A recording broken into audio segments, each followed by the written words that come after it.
Who has leadership potential, and what are you doing to grow it? Hi, my name is Jeff Raker. Welcome to the question for today. Leaders replicate leaders. Leaders don't just get a title. Leaders don't just get to say, I'm the leader. Leaders develop other leaders. Who do you have your eye on?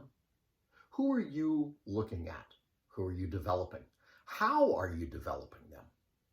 Do you have a plan? Do you have a system to grow people through your organization? Do your people know what it is? Who do you know who has leadership potential? How do you know they do? What are the criteria that you use to find those leaders? Sometimes one of the best things that I look for is somebody jumping in and serving and just taking care of something without being asked. Do you know people who just simply step up?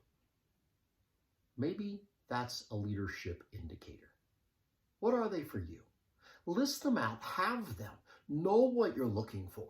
So it's not just a random thing and you stumble upon it. You'll stumble upon some, but be intentional. Who has leadership potential, and what are you doing to develop it? Level up your leadership with this question for today.